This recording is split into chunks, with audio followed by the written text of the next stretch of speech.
ராசிபுரம் ஸ்ரீ நித்திய சுமங்கலி மாரியம்மனுக்கு தெப்ப உற்சவம் உலக மக்கள் நன்மைக்காக வழிபாடு.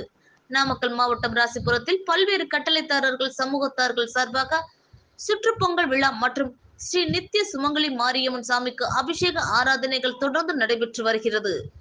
இதன் தொடர்ச்சியாக ராசிபுரம் நாயுடுகள் சமூகத்தார் சார்பாக ஸ்ரீ நித்திய சுமங்கலி மாரியம்மன் சாமிக்கு பல்வேறு சிறப்பு பூஜைகள், அபிஷேகங்கள், பால், தயிர், மஞ்சள், சந்தனம், தேன், பஞ்சாமிர்தம், இளநீர், பன்னீர் போன்ற வாசனை திரவியங்களால் அபிஷேகங்கள் நடைபெற்று பின்னர் ஸ்ரீ நித்திய சுமங்கலி மாரியம்மன் கோவிலில் உலக மக்கள் நன்மைக்காகவும், நல்ல மழை பெய்ய வேண்டியும், விவசாயம் செழிக்கவும், கல்வி, தொழில் சிறக்கவும் மற்றும் ஊர் மக்கள் நலமுடன் வாழ வேண்டி 100க்கும் மேற்பட்ட பெண்கள் மற்றும் ஆண்கள் அம்மன் கோவிலில் தெப்பம் கட்டி பெண்கள் குடங்களில் தண்ணீர் எடுத்து வந்து ஊற்றி அம்மனை வழிபட்டனர்.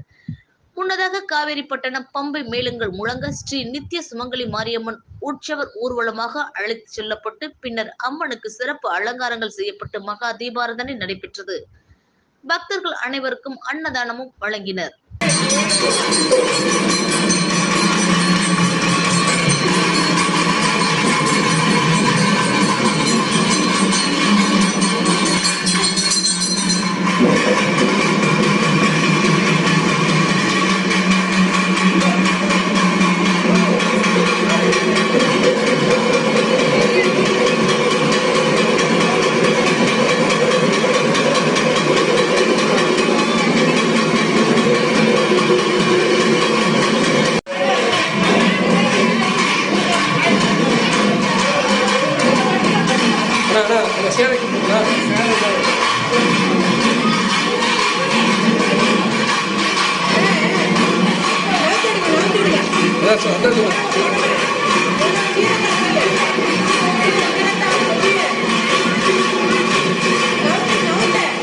அங்கே போயிடுச்சுண்ணா.